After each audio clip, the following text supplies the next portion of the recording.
Before this video starts, I'd like to say hit the subscribe button and the bell notification so you can join the notification squad, and comment down below for a chance at winning a shoutout in the next video. What is going on, everybody, and welcome to another Minecraft command block tutorial video. So I'm going to be showing you guys a really cool little concept I came up with, and this is a new shop system, fully customizable for you guys for like Xbox and stuff like that, or the people that just want to have command blocks run their servers and things like that. So this is a really awesome shop, and it's going to be sweet. So let's get into it. So the first thing is each item consists of 4 command blocks. Unless you're going to buy something, then it's around 5. Now you can make these a little fancier by adding some and doing things like that. Now you can make it where when players, now I didn't add these into the commands, but when you set this shop up, which is a chest shop, now it's a little different because I did add custom GUIs, as you can see here. But you want to make sure that not too many people can steal out of the chest, just like anything else that you would do with commands. You can add those and do those all yourself. I'm just gonna give you the basic concept of how this will work. So let me just go ahead and demonstrate. As you can see, I could sell 1 diamond for 10 coins here. I have 0 coins. Each enchantment book is 500, and I could sell these boots for 100. So I'm going to sell all 3 of my books, so it's $1,500. Now I could sell both of the diamond boots here. Now all you do is click these. Now you can see that I have $1,700. If I started spamming these really fast by clicking them, it's still not going to give me money. I could spam them as fast as I can. It's not going to give them. It's not going to put it in my inventory, and it's still going to be $1,700. Now I could buy a sword. These 3 are sell. Now this one is a buy sword, so if you click it, it will give you a diamond sword, and it was 200 bucks, as you can see.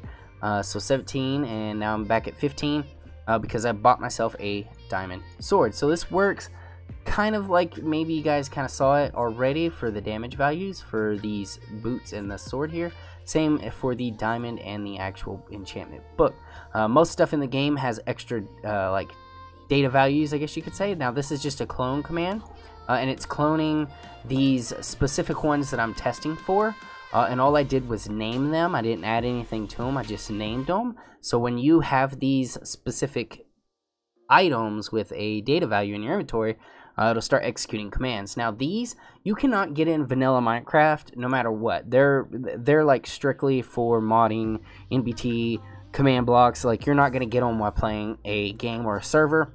You have to have them with command blocks. So it's kind of pretty cool, so people won't be able to really just steal these or cheat this system unless you're hacking and stuff, which, you know, everyone likes to do that nowadays. But so each one of these, let me go over. This is the diamond.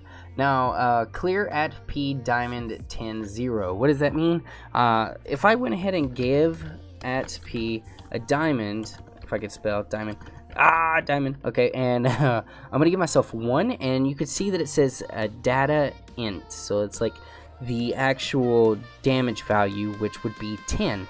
I used 10, so I could give myself a damage value 1 diamond with a damage value of 10. It will immediately clear it from my inventory because this is constantly checking for it, and it's not clearing it, but it's testing if somebody has it, and if it does, it will then clear it from their inventory. If that happens, it'll go ahead and clear a regular diamond. That means you have to have a normal vanilla default diamond from an ore from players that have them and traded them to you or whatever, mining and stuff like that. And then once it executes these 2, saying, okay, you clicked 1, you had it in your inventory, and you had a regular diamond, it will then sell it for $10 and gain money for coins and money and however you want to do your shop system. Now, like these over here, it's pretty much the same thing. This is a diamond boot with a 32,000 damage value, and it's clearing the same thing. It's doing the same thing, literally the same thing. All of these are going to work the same thing. It's going to wait for the boots. Now these are all conditional, so when it finally says, okay, you have that boot inside this chest plus a boot in your inventory, we're going to clear both of them, and then we're going to give you $100. That's how the system works. It's really easy. Like I said, this one's clearing for a damage valued enchantment book of 10, and when that happens, it will basically clear 1 out of your inventory and sell it for $500.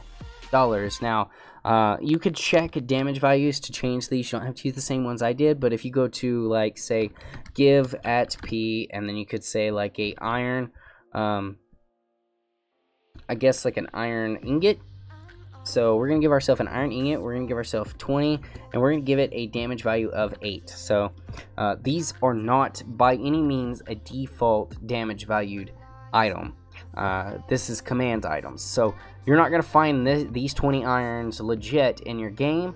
So you could put this as a shop thing for selling iron inside this chest, and there you go. I mean, it's pretty easy, and it's fully customizable because you could just move these around. So if I wanted to put this, well, oops, I'd have to turn these off. So let me just say it needs redstone, so I can move this diamond, but then I can move this diamond over here. You could fully customize how the shop looks. It's really easy, so you could have the sell stuff, you know, diamonds here, iron here, whatever, you know what I mean. It's getting the point across. But then this one is the buy system. Now this is how you would do all the buys and everything so that they can't cheat. In other words, let me just show you real quick. So if I go to scoreboard and I go to players, and I'm going to go to set, and I'm going to set Dacon, which is, and then money, and then I'm going to go ahead and set it to 0. So I'm going to go ahead and give it, I have $0, and I have no diamonds. So if I click it, spam it, try and get it in my inventory as fast as I can, it's not going to work. And still at $0, so it didn't put me in the negative, and it just doesn't give me one. So that's what these command blocks right here are going to do. So it's doing the same thing, though, basically.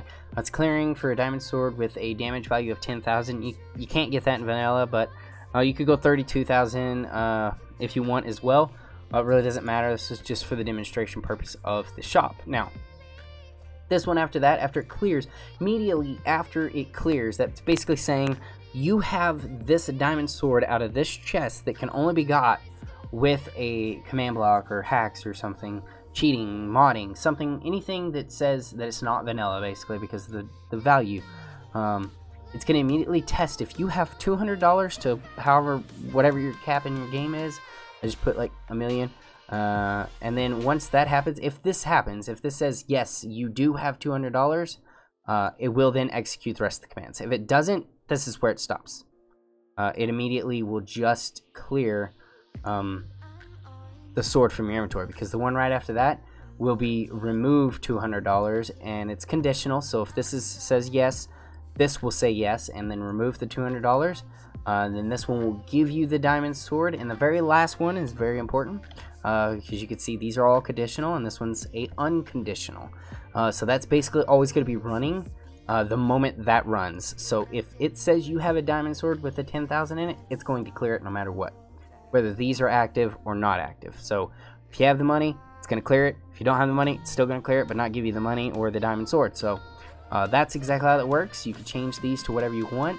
You could put to buy an enchantment book, or you could do it to where buys, you know, 64 iron blocks or whatever. Now if you wanted to do some fancy stuff where you buy a diamond pickaxe with silk touch named Coolio or something, you'd have to put it inside of a chest, man. I'll just give you a brief demonstration. You'll put it in the line of commands, but you basically put it in here, and then you'll have it cloning over onto this side, and when that happens and it gives it to you, you're just going to break this cloned one, not the one that's actually always cloning, and then it'll clone again. But when this item drops, it'll just teleport right over there and it'll go in your inventory. That's kind of like a brief, small kind of concept of how I would do it. But yeah, that's pretty much it for the video, guys. If you did enjoy, hit the like button, subscribe if you guys are new. Let me know if this is a cool little concept and you like it. I'm working on some pretty fun stuff over here on the next video. I'm going to be doing something with these command blocks and item frames. Maybe you guys can figure it out, but it's going to be an auction house. I can't wait to show you guys that. But yeah, that is pretty much it. I'll see you in the next one. I'm Dacon Black Rose. My father told me when I was young, don't play with fire, be careful, son. But we were flames and fell